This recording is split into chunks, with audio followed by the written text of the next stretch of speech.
Good afternoon. This is Brandy Horton, Vice President of Communications with Rail-Trail Conservancy. I am honored to be here today on the Mount Vernon Trail in the Washington, D.C. suburb of Arlington, Virginia, with Keith Laughlin, President of Rail-Trail Conservancy, and Jeff Doppelt to present former Congressman Tom Petri with the 2016 Rail-Trail Champions Award. Congratulations, Congressman. Thank you so much for your work. We appreciate it. So I want to ask first, what inspired you to become a champion for trails? Well, I think every American boy learns how to ride a bike. I think certainly in the country in a small town. So I really think that the opportunity to ride a bike safely is important, and I think the idea of trying to have infrastructure like trails that give people that opportunity is really good answer. So in Congress, it could be argued that you led the way for trails. When you reflect back on your work, what are you most proud of? Well, I think I'm most proud of demonstrating that there was strong bipartisan support. The majority of members of the House of Representatives, when funding for trails was challenged, stood up and voted in favor of maintaining highway enhancements, which includes trails. And I think that it's something that means that it demonstrates strong national support for trails and some of the billings of state. So Keith, you shared that same story with me yesterday, but with a little bit more excitement and congratulations for the impact that moment had on the Rail-Trail movement. Can you tell us a little bit about that moment and the difference that it's really made? Absolutely. It was the summer of 2003. And it was a Friday afternoon. We got the notice that the House of Representatives had zeroed out the trail funding that Congressman Petri just referred to. And that was, threatened to really derail our movement entirely. So one of our staff persons got on a plane and flew out to Wisconsin and had a conversation with Mr. Petri and asked him if he would be the champion to offer an amendment to restore that money. And he did that. He offered the Petri amendment on the floor of the House in September 2003, and we won by an overwhelming margin of 320 to 90. That was that strong demonstration of bipartisan support for trails. And as a result of that, billions of dollars have gone into the trails in the intervening years. That's amazing, and that's really impressive. Mr. Petri, tell me a little bit about what inspired you to take on that fight. Why that fight at that time? Well, I think as a community, it's important to try to develop to the highest rather than the lowest common denominator. And trails are an important part of active lifestyle and of having opportunities, not having people hemmed in or having to go through a dangerous activity just to enjoy their neighborhood and the outdoors. So I think there's growing support for an active lifestyle since we see modern technology such as we're using today becoming more and more pervasive. The temptation is if we just sort of let the flow sit in front of your darn computer all day long or your iPad or whatever. And it's important to make good, easy, active lifestyle options and safe ones available. Trails are a big part of that, and I'm proud of being part of the trail.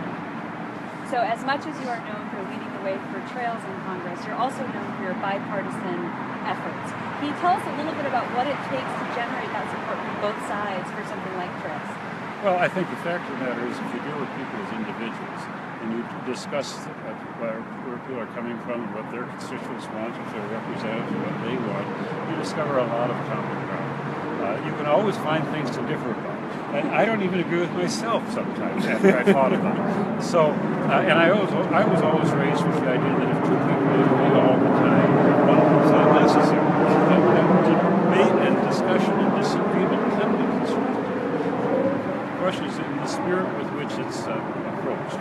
And I always, when I first got to Congress, someone called me aside and said, no matter how strange some of these people look or seem, you have to recognize that each of them represents some 650,000 people or so. And if you look hard enough, you'll find some redeeming social value somewhere. and I did, and I think it's true.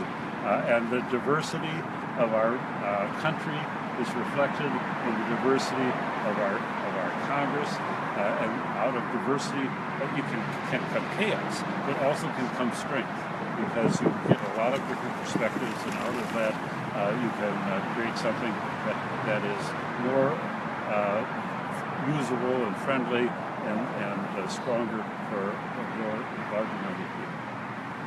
Thank you. It's good advice for all of us, especially as we go into a new administration and a new Congress. There's Keep looking for that silver lining. So Jeff, Congressman Petri's legacy is impressive. Tell me why it's important to honor individuals like him with the Rail-Trail Champions Award. Well, the Rail-Trail Champions Award was established to honor people throughout the United States who have made a remarkable contribution to the Rail-Trail movement.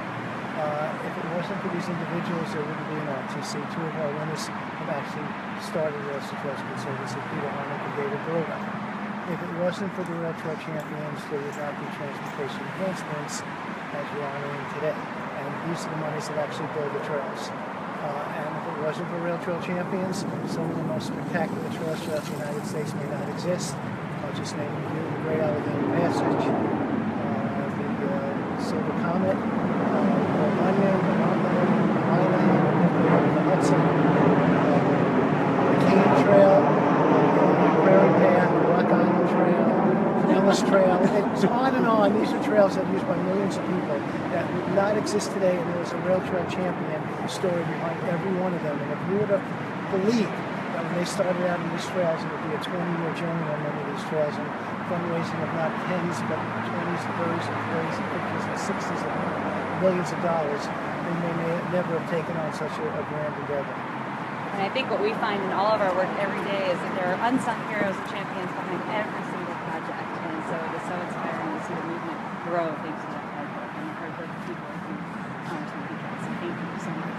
So one final question, maybe a hard one, maybe an easy one. What's your favorite trail? Everyone wants to know. Well, we're on one of my favorite trails, and that's the Mount Vernon Trail. But I guess my favorite, and I've ridden it many times, commuting from where I lived when I was in D.C. as a member of Congress to the Capitol and back. But I guess I'd have to pick a Wisconsin trail and one in the district I represent. That'd be the Wild Goose Trail, which goes from the Fond du Lac area on up through central Wisconsin around the Horicon Marsh. It's a beautiful trail, especially in the summertime, and I'd urge people to come on up to Wisconsin and give it a try.